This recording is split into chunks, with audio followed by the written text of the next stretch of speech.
شروع اللہ کا نام لے کر جو بڑا مہربان نہایت رحم والا ہے۔ حامیم، اس کتاب روشن کی قسم کہ ہم نے اس کو ایک مبارک رات میں نازل فرمایا، ہم تو خبردار کرنے والے ہیں۔ اسی رات میں تمام حکمت کے کام فیصل کیے جاتے ہیں، یعنی ہمارے ہاں سے حکم ہو کر بے شک ہم ہی فرشتوں کو بھیجتے ہیں۔ یہ تمہارے پروردگار کی رحمت ہے، وہی تو سننے والا ہے، جاننے والا ہے۔ آسمانوں اور زمین اور جو کچھ ان دونوں میں ہے سب کا مالک، بشرطے کہ تم لوگ یقین کرنے والے ہو۔ اس کے سوا کوئی معبود نہیں، وہی زندگی دیتا ہے اور وہی موت دیتا ہے، وہی تمہارا اور تمہارے پہلے باپ دادوں کا پروردگار ہے۔ لیکن یہ لوگ شک میں پڑے کھیل رہے ہیں، تو اس دن کا انتظار کرو کہ آسمان سے صاف دھواں نکلے گا جو لوگوں پر چھا جائے گا، یہ درد دینے والا عذاب ہے۔ اس وقت وہ کہیں گے کہ اے پروردگار، ہم سے اس عذاب کو دور کر، ہم ایمان لاتے ہیں۔ اس وقت ان کو نصیحت کہاں مفید ہوگی، جبکہ ان کے پاس پیغمبر آ چکے جو ہمارے احکام کھول کر بیان کر دیتے تھے۔ پھر انہوں نے ان سے منہ پھیر لیا اور کہنے لگے، یہ تو سکھایا پڑھایا ہوا ہے، دیوانہ ہے، ہم تو تھوڑے دنوں عذاب ٹال دیتے ہیں مگر تم پھر کفر کرنے لگتے ہو۔ جس دن ہم بڑی سخت گرفت کریں گے تو بے شک انتقام لے کر چھوڑیں گے۔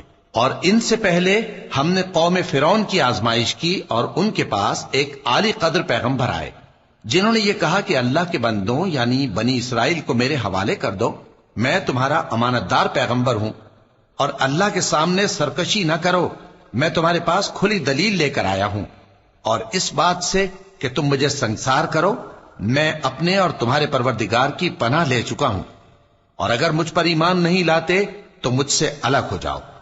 تب موسیٰ نے اپنے پروردگار سے دعا کی کہ یہ نافرمان لوگ ہیں۔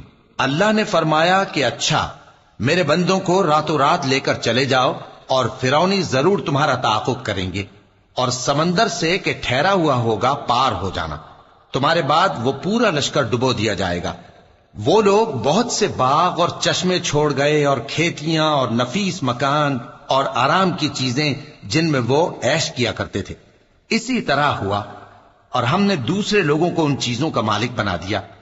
پھر ان پر نہ تو آسمان اور زمین کو رونا آیا اور نہ ان کو مہلت ہی دی گئی، اور ہم نے بنی اسرائیل کو ذلت کے عذاب سے نجات دی، یعنی فرعون سے، بے شک وہ سرکش اور حد سے نکلا ہوا تھا، اور ہم نے بنی اسرائیل کو اہل عالم میں سے علم کی بنیاد پر چنا تھا، اور ان کو ایسی نشانیاں دی تھیں جن میں کھلی آزمائش تھی۔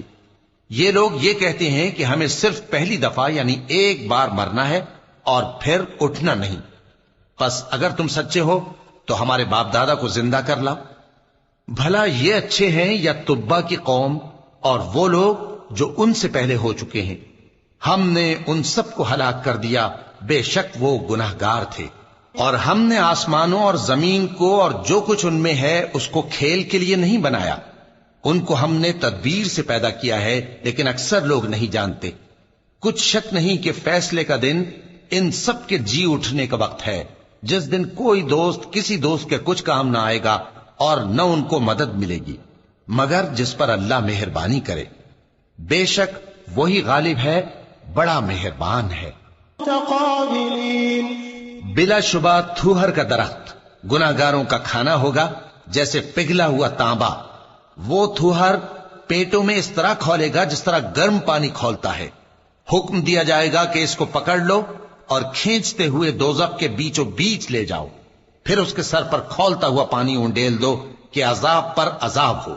اب مزہ چکھ، تو بڑی عزت والا اور سردار تھا۔ یہ وہی دوزخ ہے جس میں تم لوگ شک کیا کرتے تھے۔ بے شک پرہیزگار لوگ چین کے مقام میں ہوں گے، یعنی باغوں اور چشموں میں باریک اور دبیز ریشم کا لباس پہن کر ایک دوسرے کے سامنے بیٹھے ہوں گے۔ پناہ مانگتا ہوں میں اللہ کی شیطان مردود سے۔ شروع اللہ کا نام لے کر جو بڑا مہربان نہایت رحم والا ہے۔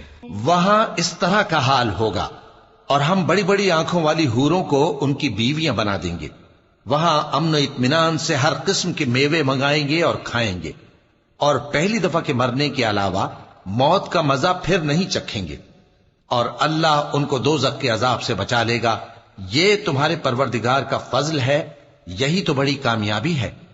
ہم نے اس قرآن کو تمہاری زبان میں آسان کر دیا ہے تاکہ یہ لوگ نصیحت حاصل کریں، پس تم بھی انتظار کرو، یہ بھی انتظار کر رہے ہیں۔